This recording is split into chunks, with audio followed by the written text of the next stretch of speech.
Hi friends, good afternoon and welcome back to my channel Arpita Shetty's Kannada vlogs. ಎಲ್ಲರೂ ಹೇಗಿದ್ದೀರಾ? ಎಲ್ಲರೂ ಚೆನ್ನಾಗಿದ್ದೀರಾ ಅಂತ ಅನ್ಕೋತೀನಿ. ನಾನು ಕೂಡ ಚೆನ್ನಾಗಿದ್ದೀನಿ. ಬನ್ನಿ ಇವತ್ತಿನ ವ್ಲಾಗ್ನ ಶುರು ಮಾಡೋಣ. ಇವತ್ತು ಶುಕ್ರವಾರ ಬೆಳಗ್ಗೆ 8:30ಇಂದನೇ ವ್ಲಾಗ್ನ ಸ್ಟಾರ್ಟ್ ಮಾಡಿದ್ದೀನಿ. ಬೆಳಗ್ಗೆನೇ ಚುಟ್ಟಿ ಕೂಡ ಬಂದಿದ್ಲು. ಪಾಪು ಇದ್ದಾಳಲ್ವಾ, ಪಾಪು ಇದ್ದರೆ ನಾನಿದ್ದರೆ ಅವಳು ಬರ್ತಾಳೆ ಪಾಪು ಆಟ ಆಡ್ಸೋದಕ್ಕೆ ಅಂತ ಹೇಳ್ಬಿಟ್ಟು ಸ್ಕೂಲ್ಗೆ ಹೋಗೋಕೆ ಮುಂಚೆ ಬಂದಿದ್ದಾಳೆ. ಸ್ಕೂಲಿಗೆ ರೆಡಿ ಆಗೋ ಅಷ್ಟೊತ್ತಿಗೆ ಹೋಗಿ ರೆಡಿ ಆಗ್ಬಿಟ್ಟು ಮತ್ತೆ ಬಂದು ಇನ್ನೊಂದು ಸ್ವಲ್ಪ ಹೊತ್ತು ಆಟ ಆಡಿಸ್ಕೊಂಡು ಪಾಪುನ ಹೋಗ್ತಾಳೆ. ಇಲ್ಲ ನಾವೇ ಹೊರಗಡೆ ಕರ್ಕೊಂಡು ಹೋಗಿದ್ರೆ ಅಲ್ಲಿ ಸ್ಕೂಲ್ ಮಕ್ಕಳೆಲ್ಲ ಬಂದಿರ್ತಾರೆ, ಆಟ ಆಡಿಕೊಂಡು ಸ್ಕೂಲಿಗೆ ಹೋಗ್ತಾರೆ. ಇವಳಿಗೂ ನಮ್ಮ ಪಾಪುಗೂ ಚೆನ್ನಾಗಿ ಅನಿಸುತ್ತೆ. ಮಕ್ಕಳು ಕಂಡ್ರೆ ಇಷ್ಟ ಅಲ್ವಾ, ಹಂಗಾಗಿ ಇಷ್ಟಪಡ್ತಾಳೆ. ಇವಾಗ ಆಟ ಆಡ್ತಾ ಇದ್ದಾಳೆ ಅವಳು. ಅವಳಿಗೆ ಬ್ರೇಕ್ಫಾಸ್ಟ್ ರೆಡಿ ಮಾಡಬೇಕು. ಅದಕ್ಕೆ ಮುಂಚೆ ನಾವು ಕಾಫಿಗೂ ರೆಡಿ ಮಾಡ್ಕೊಂಬಿಡ್ತೀವಿ. ಅಂದರೆ ಹಾಲು ಕಾಯೋಕೆ ಇಟ್ಟಿದ್ದೀನಿ, ಹಾಲು ಕಾಯ್ತಾ ಇದೆ. ಮತ್ತು ಕಾಫಿಗೆ ಏನೇನು ರೆಡಿ ಮಾಡಬೇಕು ಎಲ್ಲನೂ ರೆಡಿ ಮಾಡಿಟ್ಟಿದ್ದೀನಿ. ಪೂರ್ತಿ ಹಾಲಿಗೆ ನೀರು ಸ್ವಲ್ಪ ಹಾಕಿಬಿಟ್ಟು ಕಾಯಿಸಿಟ್ಬಿಟ್ಟು ನಮ್ಗೆ ಎಷ್ಟು ಬೇಕೋ ಅಷ್ಟು ತೊಗೊಂಡು ಕಾಫಿ ಮಾಡ್ಕೊಳ್ಳೋದು. ಇವಾಗ ಬಿಸಿನೀರು ಕಾಯಿಸಿದ್ನಲ್ಲ, ಸ್ವಲ್ಪ ಲೋಟಕ್ಕೆ ಹಾಕಿ ಇಟ್ಟಿದ್ದೀನಿ ಅವಳಿಗೆ ಕುಡ್ಸೋಣ ಅಂತ ಹೇಳ್ಬಿಟ್ಟು, ಆರಲಿ ಅಂತ ಇಟ್ಟಿದ್ದೀನಿ. ಮತ್ತು ಅವರೆಕಾಯಿ ನೆನೆಸಿದ್ವಿ, ಅದು ನೆನೆನೇ ನೆನೆಸಿದ್ವಿ ನೈಟು. ಅದನ್ನು ಇದಕ್ಕಿದ್ದ ಅವರೆಕಾಳು ಸಾಂಬಾರು ಮಾಡಬೇಕು ಅಂತ ಹೇಳ್ಬಿಟ್ಟು ರೆಡಿ ಮಾಡಿರೋದು. ಅದು ಇನ್ನೂ ಇದಕ್ಕೆ ಬೇಕು, ಆಮೇಲೆ ಮಧ್ಯಾಹ್ನಕ್ಕೆ ಸಾಂಬಾರು ಮಾಡಬೇಕು. ನೋಡಿ ಇವಾಗ ಆಟ ಆಡಿಕೊಂಡು ಇಲ್ಲಿಗೆ ಬಂದಳು. ನಾನು ಅಮ್ಮನ ಮನೆಯಲ್ಲಿದ್ದೀನಿ. ಪಂಚಮಿ ಹಬ್ಬ ಇತ್ತು ಅಂತ ಹೇಳ್ಬಿಟ್ಟು ಅಮ್ಮನ ಮನೆಗೆ ಬಂದಿದ್ದು ಲಾಸ್ಟ್ ವ್ಲಾಗಲ್ಲಿ ನೋಡಿರ್ತೀರ. ಅದಕ್ಕೇ ಇಲ್ಲೇ ಉಳ್ಕೊಂಡಿದ್ದೀನಿ, ಒಂದು ಸ್ವಲ್ಪ ದಿನ ಇದ್ದು ಹೋಗೋಣ ಅಂತ ಹೇಳ್ಬಿಟ್ಟು. ಇವಾಗ ಪಾಪುಗೆ ಬ್ರೇಕ್ಫಾಸ್ಟಿಗೆ ನಾನು ಸಣ್ಣ ರವೆಗೆ ಸ್ವಲ್ಪ ಆರ್ಗ್ಯಾನಿಕ್ ಬೆಲ್ಲ ಬರುತ್ತೆ ನೋಡಿ, ಅದನ್ನು ಹಾಕಿಬಿಟ್ಟು ಕಲಸಿಟ್ಟಿದ್ದೀನಿ. ಬೇಗನೆ ಆಗುತ್ತೆ ಅಂತ ಹೇಳ್ಬಿಟ್ಟು. ಒಂಥರ ಸಜ್ಜಿಗೆ ಥರ ಆಗುತ್ತೆ ಅದು. ದೋಸೆ ಹಾಕಿದ್ರೂ ಅದೊಂಥರ ಸಜ್ಜಿಗೆ ಥರ ಟೇಸ್ಟ್ ಇರುತ್ತೆ ತಿನ್ಸೋದಕ್ಕೆ. ಅವಳು ಸ್ವಲ್ಪ ಇಷ್ಟಪಟ್ಟು ತಿಂತಾಳೆ ದೋಸೆ ಎಲ್ಲ ಆದರೆ ಅಂದ್ಬಿಟ್ಟು ಹಂಗೆ ಮಾಡಿಟ್ಟಿದ್ದೀನಿ. ನಮಗೆ ಚಪಾತಿಗೆ ಕಲಿಸ್ತಾ ಇದ್ದಾರೆ ಅಮ್ಮ. ಚಪಾತಿನೂ ಕೂಡ ಅವಳು ತಿಂತಾಳೆ, ಇಷ್ಟಪಡ್ತಾಳೆ. ಇವಾಗ ಅವಳೇನೆಂದರೆ ಅವಳೇ ತಿನ್ನಬೇಕು ಅನ್ನೋದು ಜಾಸ್ತಿ ಇದು ಮಾಡ್ತಾಳೆ. ಇವಾಗ ನಾವು ತಿನ್ಸೋಕ್ಕೆ ಹೋದರೆ ಅದನ್ನು ತಿನ್ನೋದಿಲ್ಲ. ಅದನ್ನೇ ನಾವು ಕೆಳಗಿಟ್ಟು ಅಥವಾ ಪ್ಲೇಟಲ್ಲಿಟ್ಟು ಕೊಟ್ಟರೆ ಅದನ್ನು ಎತ್ಕೊಂಡು ತಿಂತಾಳಿಲ್ಲ. ಕೈಗೆ ಒಂದು ಚಿಕ್ಕ ದೋಸೆಗೆ ಹಾಕ್ತಿದ್ದೀನಲ್ಲ, ಈ ಥರದ್ದು ಒಂದು ದೋಸೆ ಕೊಟ್ಟರೆ ಅವಳೇ ತಿಂತಾಳೆ. ಏನಂದರೆ ಫುಲ್ ತಿನ್ನಲ್ಲ, ಸ್ವಲ್ಪ ತಿನ್ನೋದು, ಸ್ವಲ್ಪ ಬಿಸಾಡೋದು, ಕೆಳಗಡೆ ಹಾಕ್ಬಿಟ್ಟು ಎಲ್ಲನೂ ಇದು ಮಾಡಿಬಿಡೋದು, ಆ ಥರ ಎಲ್ಲ ಮಾಡ್ತಾಳೆ. ಆ ಥರ ತಿನ್ನೋದು ಪ್ರಾಕ್ಟೀಸ್ ಮಾಡಿಸ್ಬೇಕು ಅಂತ ಹೇಳಿ ನಾನು ಸ್ವಲ್ಪ ಕೊಟ್ಟು ಅವಳಿಗೆ ತಿನ್ನೋದಕ್ಕೆ ಪ್ರಾಕ್ಟೀಸ್ ಮಾಡಿಸ್ತೀನಿ. ಇವಾಗ ಅಮ್ಮ ಚಪಾತಿ ಹಿಟ್ಟು ಕಲಿಸ್ತಿರೋದ್ರಿಂದ ಅವಳಿಗೆ ಅಲ್ಲಿ ಸಖತ್ತು ಇಂಟ್ರೆಸ್ಟ್. ಅದನ್ನೆಲ್ಲ ಕಲಿಸ್ಬೇಕು, ಕಿತ್ಕೋಬೇಕು ಅಂತ, ಆಟ ಆಡಬೇಕು, ಅದರಲ್ಲಿ ಜೊತೆಗೆ ಬಾಯಿಗೆ ಹಾಕ್ಕೋಬೇಕು ಅನ್ನೋದು ಮೇನ್ ಇಂಟೆನ್ಷನ್. ಅವಳು ಕೊಟ್ಟ ತಕ್ಷಣವೇ ಬಾಯಿಗೆ ಹಾಕ್ಕೊತಾಳೆ. ಅದಕ್ಕೆ ಇವಾಗ ಸ್ವಲ್ಪ ಅಮ್ಮ ನೋಡೋಣ ಏನು ಮಾಡ್ತಾಳೆ ಅಂತ ಕೊಟ್ಟರೆ ಅದರಲ್ಲಿ ಒಂಚೂರು ಕಿತ್ಬಿಟ್ಟು ಬಾಯಿಗೆ ಹಾಕ್ಕೊಳಕ್ಕೆ ಹೋಗ್ತಾಳೆ. ಇವಾಗಂತೂ ಸಿಕ್ಕಾಬಟ್ಟೆ ಏನು ಸಿಕ್ಕಿದ್ರೂ ಬಾಯಿಗೆ ಹಾಕ್ಕೊಳ್ಳೋದು ಆ ಸ್ಟೇಜು ಮಕ್ಕಳದು. ಏನಂದರೆ ನಮಗೂ ಕಣ್ಣಿಗೆ ಕಾಣಿಸೋದಿಲ್ಲ, ಅಷ್ಟು ಸಣ್ಣ ಸಣ್ಣ ವಸ್ತುಗಳು ಅವಳಿಗೆ ಕಾಣುತ್ತೆ, ಎತ್ಕೊತಾಳೆ, ಬಾಯಿಗೆ ಹಾಕ್ಕೊಳಕ್ಕೆ ಹೋಗ್ತಾಳೆ. ಅದಕ್ಕೆ ತುಂಬ ಕೇರ್ಫುಲ್ಲಾಗಿ ನೋಡ್ಕೋಬೇಕು ಈಗ ಅವಳನ್ನ. ಅದು ಅವಳಿಗೆ ಗೊತ್ತಿರಲ್ಲ ಅಲ್ವ ಮಕ್ಕಳಿಗೆ, ತಿನ್ನೋದು ಅಂತ ಹೇಳ್ಬಿಟ್ಟು ಬಾಯಿಗೆ ಹಾಕ್ಕೊಳ್ಳೋದು. ಎಕ್ಸ್ಪ್ಲೋರ್ ಮಾಡ್ತಿರ್ತಾರೆ. ಇವಾಗ ಅಂಬೆಗಾಲೆಲ್ಲ ಇಡೋದ್ರಿಂದ ಮನೆಯೆಲ್ಲ ಎಕ್ಸ್ಪ್ಲೋರ್ ಮಾಡ್ತಾರೆ. ಕೆಳಗಡೆ ಎಲ್ಲ ನೀಟಾಗಿ ನೋಡಿಬಿಟ್ಟು ಏನೇ ಸಿಕ್ಕಿದ್ರು, ಅದು ಕಸನೋ ಕಡ್ಡಿನೋ ಏನೂ ನೋಡೋಲ್ಲ, ಸುಮ್ಮನೆ ಬಾಯಿಗೆ ಹಾಕ್ಕೊಳ್ಳೋದು. ಹಾಗಾಗಿ ಹಿಂದೆನೇ ಇರಬೇಕು. ಇಲ್ಲ ಮನೆ ಫುಲ್ ಕ್ಲೀನ್ ಮಾಡಿದ್ರೂ ಅಷ್ಟೇ ಏನಾದರೂ ಒಂದು ಸಿಕ್ಕೇ ಸಿಗುತ್ತೆ ಅವಳಿಗೆ. ಇಲ್ಲಿ ಸಿಕ್ಕಾಬಟ್ಟೆ ಚಳಿ ಇರುತ್ತೆ ಅಮ್ಮನ ಮನೆಯಲ್ಲಿ. ಯೂಶ್ವಲಿ ಯಾವಾಗ್ಲೂ ಸ್ವಲ್ಪ ವಾತಾವರಣ ಕೂಲಾಗಿರುತ್ತೆ ಈ ಮನೆಯಲ್ಲಿ. ಯಾಕೆಂದರೆ ಬಾವಿ ಇರೋದ್ರಿಂದ, ಬಾವಿಲಿ ನೀರು ಬೇರೆ ಇದೆ. ಇವಾಗ ನಮ್ಮೂರಲ್ಲಿ ಕೆರೆ ಎಲ್ಲ ತುಂಬಿರೋದ್ರಿಂದ ಬಾವಿಲೂ ಕೂಡ ನೀರಿದೆ. ಹಾಗಾಗಿ ತಂಪಾಗಿರುತ್ತೆ ಎನಿ ಟೈಮು. ಹಾಗಾಗಿ ಚಳಿ ಜಾಸ್ತಿನೂ ಇರುತ್ತೆ. ಅದಕ್ಕೆ ಸ್ವೆಟರೆಲ್ಲ ಹಾಕಿದ್ದೀನಿ. ಅವಳಿಗೆ ಇರಿಟೇಟ್ ಆಗಿಬಿಡುತ್ತೆ ಸ್ವಲ್ಪ ಹೊತ್ತಾದಮೇಲೆಲ್ಲ. ಫುಲ್ ಪ್ಯಾಕ್ ಮಾಡಿಬಿಟ್ಟಿರ್ತೀನಲ್ಲ ಜಿಪ್ಪೆಲ್ಲ ಹಾಕಿ, ಆವಾಗ ಅಳೋದಕ್ಕೆ ಶುರು ಮಾಡ್ತಾಳೆ. ಅವಾಗ ಸ್ವಲ್ಪ ಜಿಪ್ಪೆಲ್ಲ ಓಪನ್ ಮಾಡಿ ಹಿಂಗೆ ಫ್ರೀ ಆಗಿಬಿಟ್ರೆ ಆಟ ಆಡ್ತಿರ್ತಾಳೆ. ಅದಕ್ಕೆ ಇವಾಗ ಹಾಗೆ ಕೂರಿಸಿದ್ದೀವಿ, ಜಿಪ್ಪೆಲ್ಲ ಓಪನ್ ಮಾಡಿ, ರಿಮೂವ್ ಮಾಡಿಲ್ಲ ಸ್ವೆಟರ್ದು. ಹಾಗೆ ಇದು ನಾನು ದೋಸೆ ಹಾಕ್ತಾಯಿದ್ದೆ ಅವಳಿಗೆ. ಫಸ್ಟು ಚಿಕ್ಕದಾಗಿ ಹಾಕಿದೆ, ಅವಳು ಅಷ್ಟು ತಿಂತಾಳೇನೋ ಅಂತ ಅಂದ್ಕೊಂಡು ಒಂದು ಅಂದಾಜಲ್ಲಿ ಹಾಕಿರ್ತೀನಿ. ಇನ್ನು ಮಿಕ್ಕಿದ್ದಕ್ಕೆ ನಾವು ದೊಡ್ಡದಾಗಿ ಹಾಕ್ಕೊಂಡು ಇಟ್ಕೊಂಡಿರ್ತೀನಿ. ತಿಂದರೆ ಅವಳಿಗೆ ತಿನ್ನಿಸೋದು, ಇಲ್ಲಾಂದರೆ ನಮಗೇನೆ ಆಗುತ್ತೆ. ಅದು ನಾನೇ ತಿನ್ಕೊತೀನಿ. ಯೂಶ್ವಲಿ ಯಾವಾಗಲೂ ಹಂಗೇ ಆಗೋದು. ಒಂದು 3-4 ತಿಂತಾಳೆ, ಆಮೇಲೆ ನಾನೇ ತಿನ್ಕೊತೀನಿ ಮಿಕ್ಕಿದ್ದೆಲ್ಲ. ಇವಾಗ ತಿನ್ಸೋಣ ಅಂತ ಇಲ್ಲಿ ಹೊರಗಡೆ ಕರ್ಕೊಂಡು ಬಂದಿದ್ದೀನಿ ಜಾಲರಿಗೆ. ಇಲ್ಲಿ ಸ್ವಲ್ಪ ಓಡಾಡ್ತಿರ್ತಾರೆ ಜನಗಳೆಲ್ಲ, ಅವ್ರನ್ನ ನೋಡಿಕೊಂಡು, ಮತ್ತು ನಾಯಿಗಳೆಲ್ಲ ಓಡಾಡ್ತಿದ್ರೆ ಅದನ್ನು ನೋಡಿಕೊಂಡು ತಿಂತಾಳೆ. ಇವಳು ಏನು ಮಾಡ್ತಾಳೆ ಅಂತಂದರೆ, ನಮ್ಮ ಮನೆಯಲ್ಲಿದ್ದಾಗ ಮನೆ ಒಳಗಡೆನೂ ಈ ಆಟ ಸಾಮಾನೆಲ್ಲ ಏನಾದರೂ ತೋರಿಸಿದ್ರೆ ಇದು ಮಾಡಿದ್ರೆ ಸ್ವಲ್ಪ ತಿಂತಾಳೆ. ಆಮೇಲೆ ಸ್ಟಾಪ್ ಮಾಡಿಬಿಡ್ತಾಳೆ, ಅಂದರೆ ಬೇಡ ಅಂತ ಶುರು ಮಾಡ್ತಾಳೆ. ಆವಾಗ ಸ್ವಲ್ಪ ಹೊರಗಡೆ ಕರ್ಕೊಂಡು ಬಂದು ತಿನ್ನಿಸ್ತೀನಿ ಅಲ್ಲಂದರೆ ಯಾರೂ ಅಷ್ಟು ಇರೋದಿಲ್ಲ. ಮೇಲಿಂದ ನಾಯಿನೋ ಇನ್ನೇನಾದರೂ ಗಾಡಿ ಓಡಾಡೋದು ಏನಾದರೂ ಒಂದು ತೋರಿಸ್ಬಿಟ್ಟು ತಿನ್ನಿಸ್ತೀನಿ. ಇಲ್ಲೇನಾಗುತ್ತೆ ಅಂತಂದರೆ ಮನೆ ಒಳಗಡೆ ತಿನ್ನೋದೇ ಇಲ್ಲ ಅವಳು. ಆ್ಯಕ್ಚುಲಿ ಸ್ಟಾರ್ಟ್ ಮಾಡಿದಾಗ್ಲಿಂದನೇ ತಿನ್ನೋದಿಲ್ಲ. ಅವಳಿಗೆ ಹೊರಗಡೆ ಕರ್ಕೊಂಡು ಬರ್ಬೇಕು ಇಲ್ಲಿಗೆ. ನಾನು ಇಲ್ಲಿ ಸ್ಟಾರ್ಟ್ ಮಾಡ್ತೀನಿ ಫಸ್ಟು ಒಳಗಡೆ, ಈ ಜಾಲರಿ ಒಳಗಡೆ ತಿನ್ಸೋದಕ್ಕೆ ಸ್ಟಾರ್ಟ್ ಮಾಡ್ತೀನಿ ಅಮ್ಮನ ಮನೆಯಲ್ಲಿ. ಆಟ ಸಾಮಾನು ತೋರಿಸಿದ್ರೆ ಅವಳು ತಿನ್ನೋದಿಲ್ಲ. ಏನಂದರೆ ಇಲ್ಲಿ ಸ್ವಲ್ಪ ಬಂದಾಗ ಮುದ್ದೆಲ್ಲ ಜಾಸ್ತಿ ಆಗುತ್ತಲ್ವ, ಸ್ವಲ್ಪ ಅವಳು ಹಠ ಮಾಡೋದು ಜಾಸ್ತಿ ಊಟ ಮಾಡೋಕ್ಕೆಲ್ಲ. ಯಾರಾದರೂ ಬಂದು ಎತ್ಕೊತಾರೆ, ಇವಾಗ ಹತ್ರ ಎಲ್ಲ ಮಾಡಿದ್ರೆ ಅಲ್ವಾ, ಹಂಗಾಗಿ ಹಂಗೆ ಮಾಡ್ತಾಳೆ.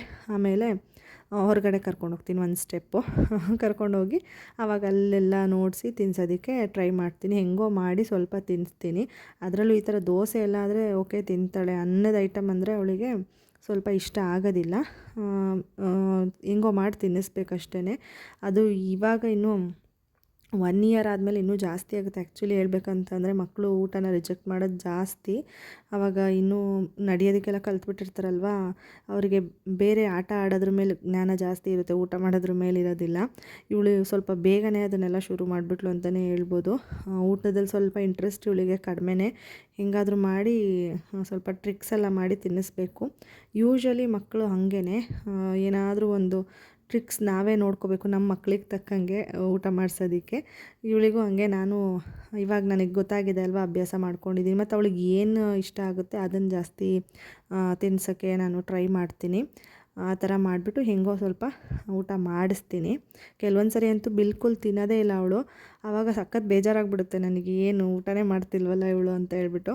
ಬಟ್ ಡಾಕ್ಟರ್ಸ್ ಹೇಳೋ ಪ್ರಕಾರ ಏನಂದರೆ, ಹೀಗೆ ನೋಡ್ತಿರ್ತೀವಲ್ವಾ, ಆವಾಗ ವಿಡಿಯೋಸ್ ಅದು ಇದು ನೋಡಿದಾಗ ರೀಲ್ಸಲ್ಲಿ, ರೀಲ್ಸಲ್ಲಿ ಮತ್ತು ಯೂಟ್ಯೂಬ್ ಶಾರ್ಟ್ಸಲ್ಲೆಲ್ಲ ನೋಡಿದಾಗ ಹೇಳ್ತಾರೆ, ಯಾವುದೇ ಪ್ರಾಣಿ ಅಥವಾ ಮನುಷ್ಯ ಆದ್ರೂ ಹೊಟ್ಟೆ ಹಸ್ಕೊಂಡು ಇರೋಕ್ಕಾಗಲ್ಲ. ಬೇಕು ಅಂದರೆ ಡಿಮ್ಯಾಂಡ್ ಮಾಡಿದಾಗ ಹೊಟ್ಟೆ ತಿಂದೇ ತಿಂತಾರೆ, ಜಾಸ್ತಿ ಫೋರ್ಸ್ ಮಾಡೋಕ್ಕೆ ಹೋಗಬೇಡಿ ಮಕ್ಕಳಿಗೆ ಅಂತ ಹೇಳ್ತಿರ್ತಾರೆ. ನಾನು ಅದು ನೋಡಿಬಿಟ್ಟು ಸ್ವಲ್ಪ ಸಮಾಧಾನ ಮಾಡಿಕೊಂಡೆ. ಓಕೆ, ಅವಳಿಗೆ ಹೊಟ್ಟೆ ಹಸಿದ್ರೆ ಅವಳೇ ತಿಂತಾಳೆ ಅಲ್ವಾ ಅಂತ ಹೇಳ್ಬಿಟ್ಟು. ಬಟ್ ಏನಂದರೆ ಹಂಗೂ ಯೋಚನೆ ಮಾಡ್ತೀನಿ ಒಂದೊಂದು ಸರಿ. ತಾಯಿ ಮನಸ್ಸು, ತಾಯಿ ಹೃದಯ ಅಂತ ಇರುತ್ತಲ್ಲ, ಅದೇನು ಅನಿಸ್ತಿರುತ್ತೆ ಅಂದರೆ, ಅಯ್ಯೋ ತಿಂದೇ ಇಲ್ಲ. ನಾನು ತಿನ್ನಬೇಕಾದ್ರೂ ಅದೇ ಕೊರಗ್ತಾ ಇರ್ತೀನಿ, ಅಯ್ಯೋ ತಿನ್ನಲಿಲ್ವಲ್ಲ ಇವತ್ತು, ಯಾಕೋ ಮಧ್ಯಾಹ್ನ ಊಟ ಮಾಡಲೇ ಇಲ್ವಲ್ಲ ಅಂತ ಅನಿಸ್ತಾ ಇರುತ್ತೆ ಆ ಥರ. ಬಟ್ ಏನು ಮಾಡೋಕ್ಕಾಗಲ್ಲ, ಹೊಟ್ಟೆ ಹಸಿದ್ರೆ ತಿಂದೇ ತಿಂತಾರೆ. ಫೋರ್ಸ್ ಮಾಡಿ ಎಷ್ಟು ಅಂತ ತಿನ್ಸೋಕ್ಕಾಗುತ್ತೆ ಅಲ್ವಾ, ಫೋರ್ಸ್ ಫೀಡಿಂಗ್ ಮಾಡೋದು ವೇಸ್ಟ್. ಅದಕ್ಕೇ ಇವಾಗ ಅವಳಿಗೆ ತಿನ್ನಿಸಿ ಎಲ್ಲ ಮಾಡಿ ಸ್ವಲ್ಪ ಹೊತ್ತು ಬ್ರೇಕ್ ತೊಗೊಂಡೆ, ವ್ಲಾಗ್ ಮಾಡಿಲ್ಲ. ಅದಾದಮೇಲೆ ಮಧ್ಯಾಹ್ನ ವ್ಲಾಗ್ನ ಕಂಟಿನ್ಯೂ ಮಾಡ್ತಾಯಿದ್ದೀನಿ. ನಾನು ಫ್ರೆಶ್ ಅಪ್ ಆಗಿ ಬಂದೆ. ಅವಳಿಗೆ ಮೊದಲೇ ಸ್ನಾನ ಎಲ್ಲ ಮಾಡಿಸಿದ್ವಿ, ಮಲಗಿದ್ಲು. ನಾನು ಇವಾಗ ರೆಡಿ ಆಗಿದ್ದೀನಿ. ಈ ಸ್ಕರ್ಟ್ಸ್ ಏನಿತ್ತು, ಇದು ಅಮ್ಮನ ಮನೆಯಲ್ಲೇ ಇಟ್ಬಿಡೋಣ ಅಂತೇಳಿ ಸ್ವಲ್ಪ ತಂದಿದ್ದೀನಿ. ಒಂದೆರಡು ಟೀ ಶರ್ಟು, ಸ್ಕರ್ಟ್ಸು, ಇಲ್ಲೇ ನೈಟೀಸು ಎಲ್ಲ ಬಿಟ್ಟೋಗಿದ್ದೆ. ಅದಕ್ಕೇ ಇದನ್ನು ಇಲ್ಲ ಇಟ್ಬಿಟ್ಟು ಹೋಗೋಣ. ಬಂದಾಗೆಲ್ಲ ಲಗೇಜ್ ತೊಗೊಂಡು ಬರೋದು ಹಿಂಸೆ ಆಗುತ್ತೆ. ಕೆಲವೊಂದು ಸರಿ ಬಸ್ಸಲ್ಲಿ ಬರಬೇಕಾದ್ರೆ ರಶ್ ಇರುತ್ತೆ, ಆವಾಗ ಲಗೇಜ್ ಜಾಸ್ತಿ ಇದ್ದಷ್ಟು ಹಿಂಸೆ ಆಗುತ್ತೆ. ಮಗು ಕರ್ಕೊಂಡು ಬರಬೇಕಾದ್ರೆ ಯಾರಾದರೂ ಜೊತೆಯಲ್ಲಿ ಇರ್ತಾರೆ, ಆದರೂ ಅವ್ರಿಗೂ ಹಿಂಸೆ ಆಗುತ್ತಲ್ವ ಅಂದ್ಬಿಟ್ಟು ಸ್ವಲ್ಪ ಬಟ್ಟೆಗಳೆಲ್ಲ ಇಲ್ಲೇ ಇಡಕ್ಕೆ ತಂದಿದ್ದೀನಿ ಈ ಸರಿ. ಇವಾಗ ಅಮ್ಮ ಅಡುಗೆಗೆ ರೆಡಿ ಮಾಡ್ತಾಯಿದ್ರು, ಕಾಳೆಲ್ಲ ಇದ್ಕಿದ್ದಾಗಿತ್ತು. ಇವಾಗ ನಾನು ಸ್ವಲ್ಪ ಕಾಳಲ್ಲಿ ಎಲ್ಲ ಇದು ಬೇಡದೇ ಇರೋ ಕಾಳೆಲ್ಲ ಇರುತ್ತಲ್ಲ, ಅದನ್ನೆಲ್ಲ ಎತ್ತಾಕ್ಬಿಟ್ಟು ಒಗ್ಗರಣೆಗೆ ರೆಡಿ ಮಾಡ್ಕೊತಾಯಿದ್ದೀನಿ. ಅಮ್ಮ ಫುಲ್ಲೆಲ್ಲ ಮಸಾಲೆ ಅದೆಲ್ಲ ರೆಡಿ ಮಾಡ್ತಾಯಿದ್ದಾರೆ. ನಾವು ಇದಕ್ಕೇನು ಆಲೂಗೆಡ್ಡೆ, ಬದನೆಕಾಯಿ ಅದೆಲ್ಲ ಏನೂ ಹಾಕೋದಿಲ್ಲ, ಹಾಗೇ ಮಾಡ್ತೀವಿ. ಕೆಲವೊಬ್ಬರು ಆಲೂಗೆಡ್ಡೆ, ಬದನೆಕಾಯಿ ಅದನ್ನು ಹಾಕಿ ಮಾಡ್ತಾರೆ. ನಾವು ಎಣ್ಣೆ, ಈರುಳ್ಳಿ, ಕಾಳು ಹಾಕ್ಬಿಟ್ಟು ಫ್ರೈ ಮಾಡಿಬಿಟ್ಟು ಅದಾದಮೇಲೆ ಮಸಾಲೆ ರುಬ್ಬಿರ್ತೀವಲ್ಲ ಅದು ಹಾಕ್ಬಿಟ್ಟು ರುಚಿಗೆ ತಕ್ಕಷ್ಟು ಉಪ್ಪು ಹಾಕಿ ಕೂಗ್ಸೋದಷ್ಟೇ. ಒಂದೇ ವಿಷಲ್ಲು ಕಾಳೆಲ್ಲ ಬೆಂದೋಗ್ಬಿಡುತ್ತೆ ಅಂತ ಒಂದು ವಿಷಲ್ ಕೂಗಿಸ್ತೀವಿ ಅಷ್ಟೇ. ಚೆನ್ನಾಗಿರುತ್ತೆ. ನೀವು ಹೇಗೆ ಮಾಡ್ತೀರಾ ಅಂತ ಹೇಳ್ಬಿಟ್ಟು ಕಮೆಂಟ್ ಮಾಡಿ. ಖಾರಕ್ಕೆ ನಾರ್ಮಲ್ ಹುಳಿ ಸಾರು ಮಾಡುವಾಗ ರುಬ್ತೀವಲ್ವ, ಈ ಬೇಳೆ ಸಾರಿಗೆಲ್ಲ ಅದೇ ಥರನೇ ಕಾಯಿ, ಟೊಮ್ಯಾಟೊ, ಈರುಳ್ಳಿ ಪುಡಿ ಇಷ್ಟೇ. ಕಾಯಿ, ಈರುಳ್ಳಿ, ಟೊಮೆಟೊ ಪುಡಿ ಇಷ್ಟು ಹಾಕ್ಬಿಟ್ಟು ರುಬ್ಬೋದು ಮಸಾಲೆನ. ಅದಕ್ಕೆ ಎಲ್ಲದಕ್ಕೂ ಕಾಮನ್ ಮಸಾಲೆ ಅಲ್ವಾ, ಹಾಗೆ. ಇವಾಗ ಬಟ್ಟೆಗಳೆಲ್ಲ ಒಣಗಿತ್ತು. ಈ ಸರಿ ಏನು ಅಂದರೆ ಮಳೆ ಆ ಥರ ಎಲ್ಲ ಏನಿಲ್ವಲ್ಲ, ಬೇಗನೆ ಒಣಕೊಳ್ಳುತ್ತೆ. ಪ್ಯಾಂಟ್ಗಳೆಲ್ಲ ಒಣಗಿತಾವಳು, ಬಟ್ಟೆಗಳೆಲ್ಲ ಅದನ್ನೆಲ್ಲ ಹಂಗೆ ಫೋಲ್ಡ್ ಮಾಡ್ತಾಯಿದ್ದೆ. ಅಮ್ಮನೂ ಇವಾಗ ಕೂತ್ಕೊಂಡು ರೆಸ್ಟ್ ಮಾಡ್ತಾಯಿದ್ದಾರೆ. ಕೆಲಸಗಳೆಲ್ಲ ಮಾಡಿ ಅವ್ರಿಗೂ ಸಾಕಾಗಿರುತ್ತಲ್ವ, ಅದಕ್ಕೇ ಕೂತಿದ್ದಾರೆ. ಮಾತಾಡಿಕೊಂಡು ಬಟ್ಟೆಗಳೆಲ್ಲ ಫೋಲ್ಡ್ ಮಾಡ್ತಾಯಿದ್ದೀನಿ. ಅಮ್ಮನ ಮನೆಗೆ ಬಂದರೆ ನನಗೆ ಸ್ವಲ್ಪ ರೆಸ್ಟ್ ಸಿಗುತ್ತೆ ಅಂತಲೇ ಹೇಳ್ಬೋದು. ಮನೆ ಕೆಲಸಗಳಿಂದ ಸ್ವಲ್ಪ ಆರಾಮಾಗಿ ಕೂಲಾಗಿರ್ಬೋದು. ಮನೆ ಕೆಲಸದ್ದು ಟೆನ್ಷನ್ ಇರೋದಿಲ್ಲ ನನಗೆ. ಪಾಪುದು ಒಂದು ಕೆಲಸ ಇರುತ್ತೆ, ನನ್ನ ಕೆಲಸಗಳು ಸಣ್ಣ ಪುಟ್ಟದ್ದು ಮಾಡ್ತಾಯಿರ್ತೀನಿ. ಆದಷ್ಟು ಅವಳು ಮಲ್ಕೊಂಡಾಗ ಅಥವಾ ನನಗೆ ಟೈಮ್ ಸಿಕ್ಕಿದಾಗ ಅಮ್ಮಂಗೂ ಹೆಲ್ಪ್ ಮಾಡ್ತೀನಿ. ಅಡುಗೆ ಕೆಲಸದಲ್ಲಾಗಿರ್ಬೋದು ಅಥವಾ ಬೇರೆ ಏನಾದರೂ ಸಣ್ಣ ಪುಟ್ಟ ಬಟ್ಟೆ ಒಣಗಾಕೋದಾಗಿರ್ಬೋದು, ಆ ಥರದ್ದೆಲ್ಲ ಹೆಲ್ಪ್ ಮಾಡ್ತೀನಿ. ಐಡೆಲ್ಲ ಕೂತ್ಕೊಳ್ಳೋಕ್ಕಂತೂ ಆಗೋದಿಲ್ಲ. ಆದರೆ ಮೇಜರ್ ಕೆಲಸಗಳೆಲ್ಲ ಅಮ್ಮನೇ ಮಾಡ್ಕೊತಾರೆ. ಇವಾಗ ತಿಂಡಿಗೆಲ್ಲ ರೆಡಿ ಮಾಡಿಟ್ಟಿರ್ತಾರೆ, ಏನಾದರೂ ಒಗ್ಗರಣೆ ಮಾಡೋದು. ಯೂಶ್ವಲಿ ನೋಡಿರ್ತೀರ, ನಾನು 9 ಮಂತ್ಸ್ ಇಲ್ಲೇ ಇದ್ದಾಗಲೂ ಕೂಡ ಅದೇ ಥರನೇ ರೊಟೀನ್ ಇತ್ತು. ಇವಾಗಲೂ ಅಷ್ಟೇ, ಬಂದಾಗ ಅದೇ ಥರ ಇರುತ್ತೆ. ಇವಾಗ ಸ್ವಲ್ಪ ಜಾಸ್ತಿನೇ ರೆಸ್ಟ್ ಸಿಗುತ್ತೆ, ಯಾಕೆಂದರೆ ಅಪರೂಪಕ್ಕೆ ಬಂದು ಹೋಗ್ತೀವಲ್ವ, ಹಾಗಾಗಿ ರೆಸ್ಟ್ ಮಾಡಲಿ, ಅಲ್ಲೂ ಮಾಡಿ ಮಾಡಿ ಸಾಕಾಗಿರ್ತಾಳೆ ಅಂತ ಅಮ್ಮ ಹೇಳ್ತಿರ್ತಾರೆ. ಬಿಡು ನಾನು ಮಾಡ್ಕೊತೀನಿ ಎಲ್ಲನೂ ಅಂತ ಹೇಳ್ಬಿಟ್ಟು. ಇವಾಗ ನಾನು ಅಮ್ಮ ಏನು ಕಾನ್ವರ್ಸೇಷನ್ ಮಾಡ್ತಿದ್ವಿ ಅಂದರೆ, ನಮ್ಮ ಪಾಪುದು ಆ್ಯಕ್ಷನ್ಗಳು, ಅವಳು ಮಾತಾಡೋದು ಅದನ್ನು ಹೇಳ್ಕೊಂಡು ಮಾತಾಡ್ತಾಯಿದ್ವಿ. ಹೇಗೆ ಮಾತಾಡ್ತಾಳೆ, ಏನಾದರೂ ನೋಡಿಕೊಂಡು ಕೈ ತೋರಿಸೋದು ಅದು ಅಂತ ಹೇಳ್ಬಿಟ್ಟು ಮಾತಾಡೋದು, ಪ್ರಾಣಿಗಳನ್ನ, ಹಸುನ, ನಾಯಿನೆಲ್ಲ ಮಾತಾಡ್ಸೋದು, ಅದನ್ನು ಅವಳು ಯಾವ ಥರ ಮಾಡ್ತಾಳಲ್ವ, ಎಕ್ಸ್ಪ್ರೆಷನ್ ಎಲ್ಲ ಕೊಡ್ತಾಳಲ್ವ ಅಂತೇಳಿ ಮಾತಾಡ್ಕೋತಾ ಇದ್ವಿ. ಒಂಥರ ಕ್ಯೂಟಾಗಿ ಇರುತ್ತೆ ಮಕ್ಕಳದು ಮೈಲ್ ಸ್ಟೋನ್ಸು, ಮಾತಾಡೋದು, ಸಣ್ಣ ಪುಟ್ಟ ತೊದಲು ಮಾತುಗಳೆಲ್ಲ ಆಡೋದು ಕೇಳೋದಕ್ಕೆ ಚೆನ್ನಾಗಿರುತ್ತೆ. ಆ ಫೇಸ್ ಎಂಜಾಯ್ ಮಾಡ್ತಾಯಿದ್ದೀವಿ ಅಷ್ಟೇ. ಇವಾಗ ಊಟದ ಟೈಮ್ ಆಯಿತು. ಅವಳಿಗೆ ಊಟಕ್ಕೆ ಸಾಂಬಾರು ಮಾಡಿದ್ವಿ ಅಲ್ವ, ರೈಸು ಕೂಡ ಆಗಿತ್ತು. ರೈಸ್ ಸ್ಮ್ಯಾಶ್ ಮಾಡಿ ಸ್ವಲ್ಪ ಕಾಳು ಹಾಕ್ಕೊಂಡು ಸ್ಮ್ಯಾಶ್ ಮಾಡಿಬಿಟ್ಟು ಸಾಂಬಾರು ಸ್ವಲ್ಪ ಹಾಕ್ಕೊಂಡು ತುಪ್ಪ ಹಾಕ್ಕೊಂಡು ತಿನ್ನಿಸ್ತೀನಿ. ನಮ್ಮ ಊಟ ಏನಿದೆ ಅದನ್ನು ಕೂಡ ನಾನು ತಿನ್ನಿಸ್ತೀನಿ. ಅಕಸ್ಮಾತ್ ನಾವೇನಾದರೂ ಮಾಡ್ಕೊಳಕ್ಕಾಗಿಲ್ಲ, ಲೇಟ್ ಆಯಿತು ಅಂದರೆ ಅವಳಿಗೆ ಸಪ್ರೇಟ್ ಮಾಡಿ ಕೂಡ ತಿನ್ನಿಸ್ತೀನಿ. ಇವಾಗ ಅಭ್ಯಾಸ ಮಾಡಿಸ್ತಾ ಇದ್ದೀನಿ ನಾನು ಅವಳಿಗೆ. ಇವಾಗ ಊಟ ಮಾಡ್ಸೋಕ್ಕೆ ಅಂತ ಹೋದ್ನ, ಅವಳು ಊಟ ಮಾಡಲೇ ಇಲ್ಲ. ಒಂದು ತುತ್ತು ಫಸ್ಟ್ ಬಾಯಿಗೆ ಹಾಕಿದ್ದಷ್ಟೇ ಅವಳು ತಿಂದಿದ್ದು. ಅದಾದಮೇಲೆ ಊಟ ಮಾಡಲಿಲ್ಲ. ನನಗೆ ಬೇಜಾರಾಗ್ಬಿಡ್ತು. ಊಟ ಮಾಡ್ತಾ ಇಲ್ವಲ್ಲ, ಏನೇ ಹೊರಗಡೆ ಎಲ್ಲ ತೋರಿಸಿದ್ರು ಅಂತ ಹೇಳ್ಬಿಟ್ಟು ಅದನ್ನು ಹಾಗೆ ಮುಚ್ಚಿಟ್ಬಿಟ್ಟು ಬಂದೆ. ನೋಡೋಣ ಅಟ್ಲೀಸ್ಟ್ ಆಮೇಲೆ ತಿಂತಾಳೇನೋ ಅಂತ ಹೇಳ್ಬಿಟ್ಟು. ಅವಳು ಮಲಗಿದ್ದು ಎದ್ದಿದ್ಲಲ್ಲ, ಅದೇನೂ ಎತ್ತಿಟ್ಟಿರಲಿಲ್ಲ, ಎಲ್ಲ ಇವಾಗ ಎತ್ತಿಡ್ತಾ ಇದ್ದೀನಿ. ನಾನು ಕೂಡ ಊಟ ಮಾಡಿಕೊಂಡೆ. ಅಂದರೆ ಅವಳು ಊಟ ಮಾಡ್ತಾಯಿಲ್ಲ ಅಲ್ವಾ, ಅಟ್ಲೀಸ್ಟ್ ಆಟ ಆಡ್ತಿದ್ದಾಳೆ. ಆ ಟೈಮಲ್ಲಿ ನಾನಾದರೂ ಊಟ ಮಾಡ್ಕೊಳ್ಳೋಣ, ಆಮೇಲೆ ಅವಳಿಗೆ ಊಟ ಮಾಡಿಸೋದಕ್ಕೆ ಸರಿ ಹೋಗುತ್ತೆ. ಇಲ್ಲಾಂದರೆ ನನಗೂ ಟೈಮ್ ಮುಂದೆ ಹೋದರೆ ಗ್ಯಾಸ್ಟ್ರಿಕ್ ಪ್ರಾಬ್ಲಮ್ ಆಗಿಬಿಡುತ್ತೆ, ಕರೆಕ್ಟ್ ಟೈಮಿಗೆ ತಿಂದಿಲ್ಲ ಅಂದರೆ. ಇವಾಗಂತೂ ಸ್ವಲ್ಪ ಕರೆಕ್ಟ್ ಟೈಮಿಗೆ ತಿನ್ನೋಕ್ಕಾಗೋದಿಲ್ಲ. ಅಮ್ಮನ ಮನೆಯಲ್ಲಿದ್ದರೆ ಅಟ್ಲೀಸ್ಟ್ ಓಕೆ ತಿನ್ಕೊತೀನಿ ಟೈಮಿಗೆ ಕರೆಕ್ಟಾಗಿ. ನಮ್ಮ ಮನೆಯಲ್ಲಿದ್ದರೆ ಸ್ವಲ್ಪ ವೇರಿಯೇಷನ್ ಆಗಿಬಿಡುತ್ತೆ. ಬ್ರೇಕ್ಫಾಸ್ಟ್ ಮಾಡೋದೇ ನನಗೆ ಒಂದೊಂದು ಸರಿ 11 ಗಂಟೆ ಆಗಿಬಿಡುತ್ತೆ, ಎಲ್ಲ ಕೆಲಸ ಮಾಡಿ ಅವಳಿಗೆ ತಿನ್ನಿಸಿ ಎಲ್ಲ ಮಾಡಿ ಮಲ್ಕೊಳ್ಳೋ ಅಷ್ಟೊತ್ತಿಗೆ. ಇವಾಗ ಇಲ್ಲಿ ಏನಂದರೆ, ನಾನು ಜೋರಾಗಿ ಮಾತಾಡ್ತಾ ಇದ್ದೆ. ನಾನು ನನ್ನ ತಮ್ಮ ಒಂದು ಕೋಳಿ ಜಗಳ ಆಡ್ತಾಯಿದ್ವಿ ಇಲ್ಲಿ. ಯೂಶ್ವಲಿ ನಿಮಗೆಲ್ಲ ಗೊತ್ತಿರುತ್ತೆ, ಮನೆಯಲ್ಲಿ ಸಿಬ್ಲಿಂಗ್ಸ್ ಇದ್ದರೆ ಎಷ್ಟು ಕಿತ್ತಾಡ್ತೀವಿ ಅಂತ ಹೇಳ್ಬಿಟ್ಟು. ಆ ಕಿತ್ತಾಡೋದು ನೋಡಿದ್ರೆ ಎಲ್ಲೋ ನಿಜವಾಗ್ಲೂ ಮತ್ತೆ ಮಾತೇ ಆಡಲ್ವೇನೋ ನಾವು ಅನ್ನೋ ರೇಂಜಿಗೆ ಕಿತ್ತಾಡೋದು. ಅದಾದಮೇಲೆ ತಿರ್ಗಾ ಮತ್ತೆ ಒಂದಾಗೋದು, ಅದು ಇದ್ದೇ ಇರುತ್ತೆ ಕೋಳಿ ಜಗಳಗಳು. ಅದೇ ಜಗಳನೇ ಅಲ್ಲೂ ಕೂಡ ನನ್ನ ತಮ್ಮನ ಜೊತೆ ರೇಗಾಡ್ತಾ ಇದೆ ಅಷ್ಟೇ. ಇವಾಗ ಪಾಪು ಆಟಾಡ್ತಾ ಇದ್ದಾಳೆ, ಊಟ ಅಂತೂ ಮಾಡಿಲ್ಲ. ಅವಳು ಏನು ಗೊತ್ತಾ, ಈ ಮಕ್ಕಳು ನಾವು ಬ್ರೆಸ್ಟ್ ಫೀಡ್ ಮಾಡ್ತಿರ್ತೀವಲ್ವ, ಅದಕ್ಕೆ ಅವರಿಗೆ ಅದ್ರ ಮೇಲೆ ಜಾಸ್ತಿ ಇಂಟ್ರೆಸ್ಟು, ಊಟ ಮಾಡೋದಕ್ಕೆ ಇಂಟ್ರೆಸ್ಟ್ ಇರೋಲ್ಲ. ಇವಳು ಹಾಗೆ ಮಾಡ್ತಾಳೆ. ಫೀಡ್ ಮಾಡಿಸಿದ್ರೆ ಚೆನ್ನಾಗಿ ಫೀಡೆಲ್ಲ ತೊಗೋತಾಳೆ, ಬಟ್ ಊಟ ಅವಳಿಗೆ ಇಂಟ್ರೆಸ್ಟ್ ಕಡಿಮೆ. ಏನು ಮಾಡೋಕ್ಕಾಗಲ್ಲ, ಅಂಥ ಟೈಮಲ್ಲಿ ಫೀಡೇ ಮಾಡಿಸ್ತೀನಿ. ಫೀಡ್ ಮಾಡಿಸ್ಬಿಟ್ಟು ಸುಮ್ಮನೆ ಆಟಾಡೋಕ್ಕೆ ಬಿಟ್ಟಿದ್ದೆ. ಆಟ ಆಡ್ತಾ ಇದ್ದಾಳೆ. ವಿಕ್ಸ್ ಡಬ್ಬ ಅವಳದು ಎತ್ಕೊಂಡಿದ್ಲಿಕ್ಕೆ ಅಂದರೆ ಅವಳಿಗೆ ಸ್ವಲ್ಪ ನೆಗಡಿ ಥರ ಆಗಿತ್ತು. ಇಲ್ಲಿ ತುಂಬ ಕೋಲ್ಡ್ ವಾತಾವರಣ ಇದೆ, ಹಾಗಾಗಿ ನೆಗಡಿ ಥರ ಆಗಿತ್ತು.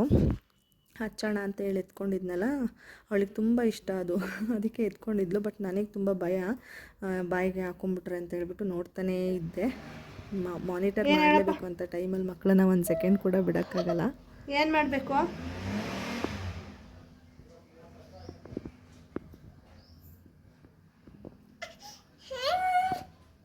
ಈಚೆ ಹೋಗ್ಬೇಕಾ? ಹಾಂ, ಈಚೆ ಹೋಗ್ಬೇಕಾ?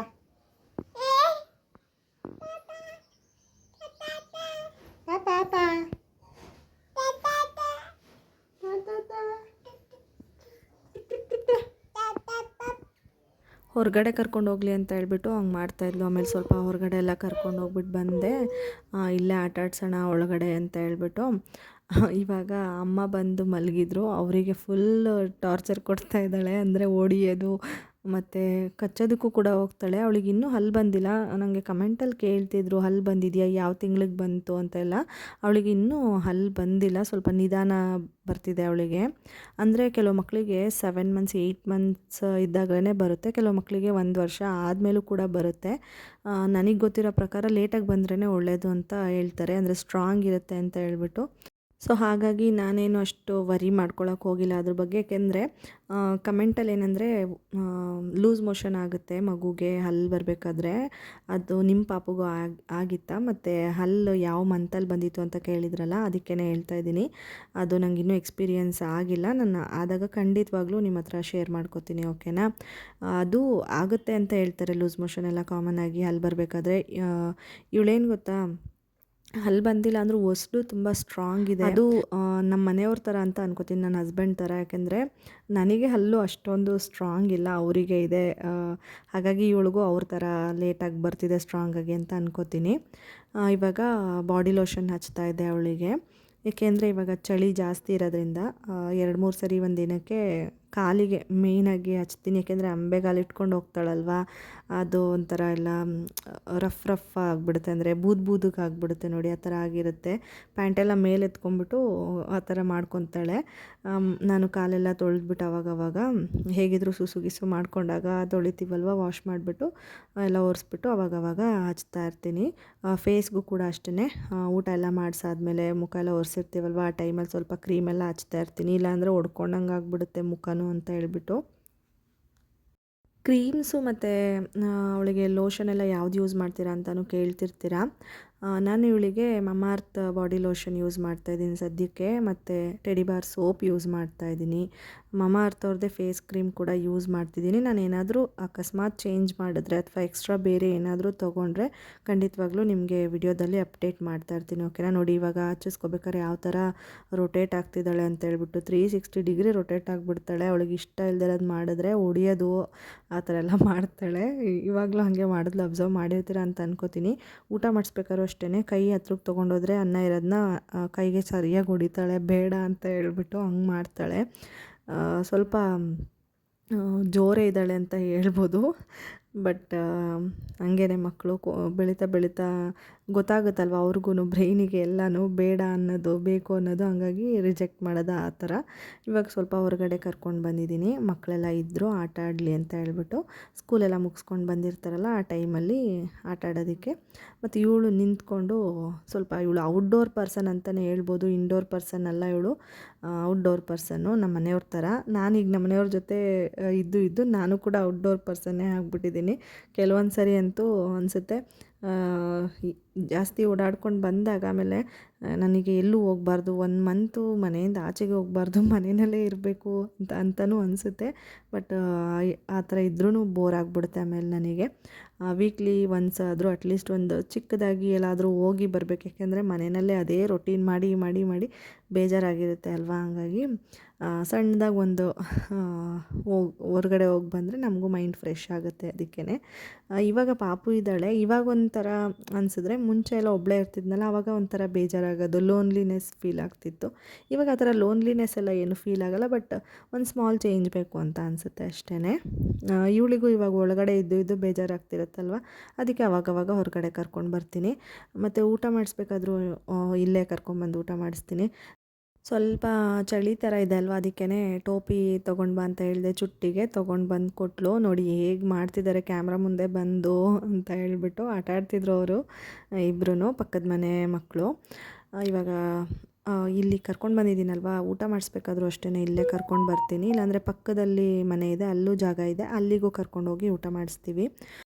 ಸ್ಟಾರ್ಟಿಂಗ್ ನಾವು ಕೂಡ ಮನೆ ಒಳಗಡೆ ಊಟ ಮಾಡಿಸೋದಕ್ಕೆ ಟ್ರೈ ಮಾಡ್ತೀವಿ. ನಾನು ಆಗಲೇ ಹೇಳ್ದಾಗೆ ಅವಳು ಸ್ವಲ್ಪ ತಿಂತಾಳಷ್ಟೇ, ಆಮೇಲೆ ಅವಳಿಗೆ ಓಕೆ ಬೇಡ ಅಂತ ಅನಿಸ್ಬಿಡುತ್ತಲ್ಲ, ಅವಳು ತಿನ್ನೋದೇ ಇಲ್ಲ ಬಿಲ್ಕುಲ್, ಏನೇ ಮಾಡಿದ್ರೂ ತಿನ್ನೋದಿಲ್ಲ. ಆವಾಗ ಹೊರಗಡೆ ಕರ್ಕೊಂಡೋದ್ರೆ ಅಟ್ಲೀಸ್ಟ್ ತಿಂತಾಳೇನೋ ಅಂತ ಹೇಳಿ ನಾವು ಇವಾಗ ಟ್ರಯಲ್ ಆ್ಯಂಡ್ ಎರರ್ ಅಂತ ಮಾಡ್ತೀವಲ್ವ ಸ್ಟಾರ್ಟಿಂಗ್, ಹಂಗೆ ಮಾಡಿದಾಗ ಹೊರಗಡೆ ಕರ್ಕೊಂಡು ಹೋದಾಗ ಸ್ವಲ್ಪ ತಿಂತಿದ್ಲು.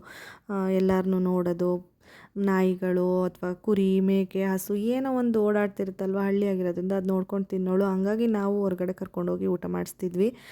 ದೃಷ್ಟಿ ಆಗುತ್ತೆ, ಅವ್ರು ನೋಡಿದ್ರೆ ಹಿಂಗಾಗುತ್ತೆ ಹಂಗಾಗುತ್ತೆ ಅದೆಲ್ಲ ನಾನು ನಿಜವಾಗ್ಲೂ ಕನ್ಸಿಡರ್ ಮಾಡಲ್ಲ. ಯಾಕೆಂದರೆ ನನ್ನ ಮಗಳು ಹೊರಗಡೆ ಕರ್ಕೊಂಡು ಹೋದ್ರೇ ಊಟ ಮಾಡೋದು. ಕೆಲವು ಮಕ್ಕಳು ಒಳಗಡೆ ತಿನ್ನೋರು ಇರ್ತಾರೆ ಅಂತ ಅನ್ಕೋತೀನಿ, ಯಾಕೆಂದರೆ ಎಲ್ಲ ಮಕ್ಕಳು ಒಂದೇ ಥರ ಇರೋದಕ್ಕೂ ಆಗೋದಿಲ್ಲ. ಇವಳು ಸ್ವಲ್ಪ ಹಂಗೇನೆ, ನಾನು ಆಗಲೇ ಹೇಳ್ದಾಗ ಔಟ್ಡೋರ್ ಪರ್ಸನ್, ಹೊರಗಡೆ ಇಷ್ಟಪಡ್ತಾಳೆ, ಅಲ್ಲಿ ಎಂಜಾಯ್ ಮಾಡಿಕೊಂಡು ಸ್ವಲ್ಪನಾದರೂ ತಿಂತಾಳೆ. ಹಾಗಾಗಿ ನಾನು ಇದನ್ನು ಹೇಳ್ತಾ ಇದ್ದೀನಿ, ಯಾಕೆಂದರೆ ನೀವು ಅದೆಲ್ಲ ಎಕ್ಸ್ಪೀರಿಯೆನ್ಸ್ ಮಾಡಿರ್ತೀರ ಅಲ್ವಾ, ಹಂಗಾಗಿ ಹೇಳ್ತಾ ಇದ್ದೀನಿ. ಕಮೆಂಟ್ ಮಾಡಿ ನಿಮ್ಗೆ ಅದ್ರ ಬಗ್ಗೆ ಯಾವ ಥರ ಎಕ್ಸ್ಪೀರಿಯೆನ್ಸ್ ಆಗಿದೆ ಅಂತ ಹೇಳಿಬಿಟ್ಟು. ಇವಾಗ ಮತ್ತೆ ನೈಟ್ ನಾನು ಅಂದರೆ ನೈಟಲ್ಲ ಈವ್ನಿಂಗ್ ವ್ಲಾಗ್ನ ಕಂಟಿನ್ಯೂ ಮಾಡ್ತಾ ಇರೋದು. ಸ್ವಲ್ಪ ಹೊತ್ತು ಹೊರಗಡೆ ಇದು ಬಂದನಲ್ಲ, ಮಲ್ಕೊಂಡ್ಳು, ಲೇಟ್ ಆಯಿತು ಅವಳು ಮಲ್ಕೊಳ್ಳೋದು ಇನ್ನೊಂದು ರೌಂಡು. ಮತ್ತೆ ಎದ್ದೇಳ್ತಾಳೆ ಊಟಕ್ಕೆ, ಇದು ಊಟ ಮಾಡಿಕೊಂಡು ಮಲ್ಕೊತಾಳೆ. ನೋಡ್ಬೇಕು ಇವಾಗ ಊಟ ಏನು ಮಾಡ್ತಾಳೋ ಇಲ್ವೋ ಅಂತ ಹೇಳ್ಬಿಟ್ಟು. ಮಧ್ಯಾಹ್ನನೂ ತಿಂದಿಲ್ಲ ಅಲ್ವಾ, ಸ್ವಲ್ಪ ತಿಂತಾಳೆ ಅಂತ ಅಂದ್ಕೊಂಡು ವ್ಲಾಗ್ನ ಎಂಡ್ ಮಾಡ್ತಾಯಿದ್ದೀನಿ. ಮತ್ತು ನಾನು ನಿಮಗೆ ನೆಕ್ಸ್ಟ್ ವ್ಲಾಗಲ್ಲಿ ಸಿಗ್ತೀನಿ. ಅಲ್ಲಿವರೆಗೂ ಪ್ಲೀಸ್ ಟೇಕ್ ಕೇರ್, ಬಾಯ್.